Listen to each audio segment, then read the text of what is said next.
all the places of the earth, they know that the gods and spirits affect man's path. All the misfortune that befalls man lies at their feet. If you have eyes to see, you see their presence and their power. Keep your eyes open, traveler, and you might see their faces. Here, they once said that Loki lies imprisoned in a cave, trapped by his enemies, who set a serpent above to drip venom on his face. His wife, Sigyn, sits beside to catch the venom in a bowl, but when she must leave to empty it, the poison falls unabated. His pain is so great that he thrashes and writhes. And here above, we see the earth shake and break apart. Across the sea, they know that the earth is carried in the arms of a giant. When he is vexed or injured, he may not carry his burden so gently, and the world will feel his anger and pain. In a land far away, they say the winds are trapped inside the earth. They try always to make their escape, and they buffet and beat on the walls of their prison, causing the earth to quiver. And when they break through, they make their escape. They explode out in fury.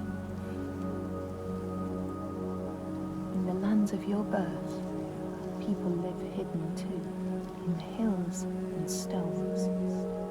They may be the remnants of a godly race, who lost a war with giants and, finding the world changed, retreated into silence.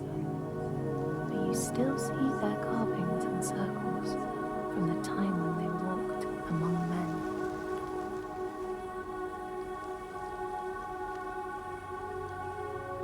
Here they know that if times are harsh, you may ask of the hidden folk to share their bounty. And if you are strong and wise and good, they may hear your plea and send you aid. But if you are not, or if you do not respect the strictures they lay down, you might have your strife doubled.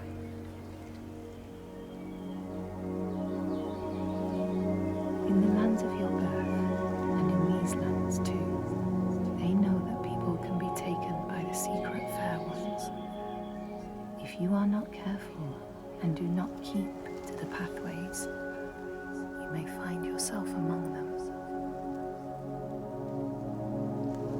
In a land to the east, they know that when a traveler finds themselves lost, it is the fault of the Vadadash, who wait at the crossroads to trick souls passing by.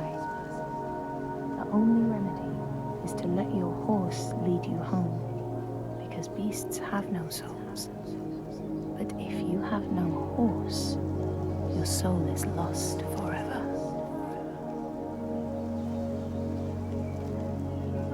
In this place, they know that sometimes the hidden folk will take their children and leave another in their place.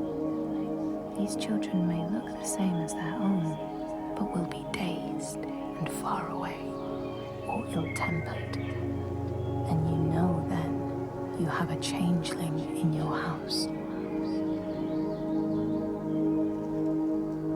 In this land, when people cannot raise their children, they will leave them in a sacred place for the hidden folk to take and care for.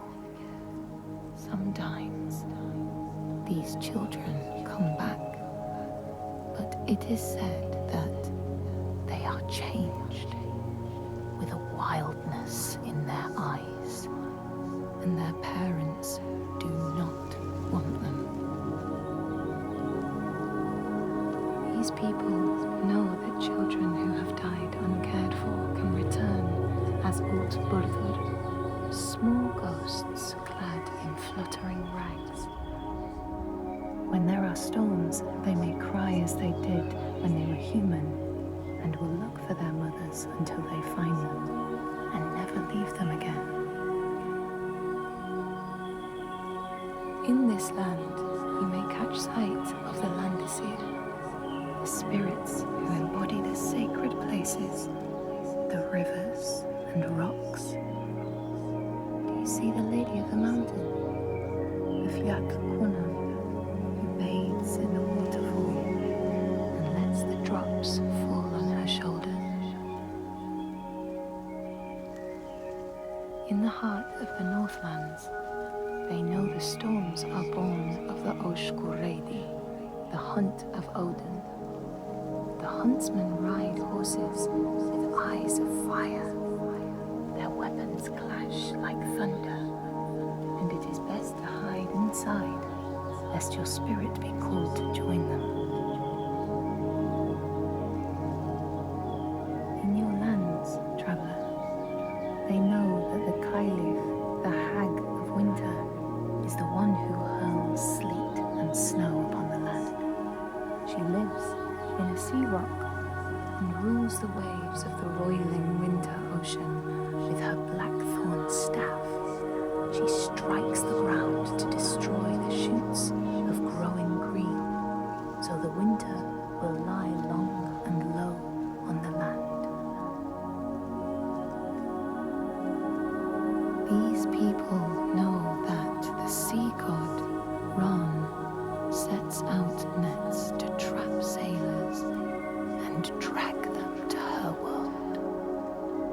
She sends the waves, her daughters, to wreck boats so she will have more men to take.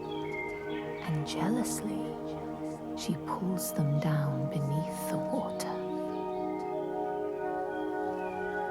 People here speak of warriors who can transform themselves into bears when they are enraged. Their skin becomes hide so thick no sword or spear can break it. When King Hrolfr fought Skald, many people saw a great bear fighting beside him, who killed more men with its paw than any 5 soldiers.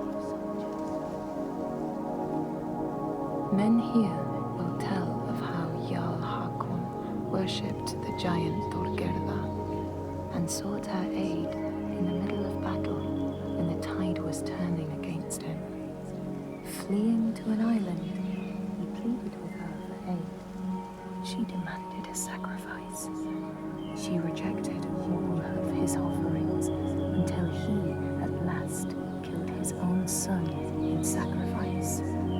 Thorgerða gave aid, and Hakon's enemies saw the giants striding amongst the ships, arrows flying from every finger and never missing their mark. Their morale was sapped, and Hakon won his battle.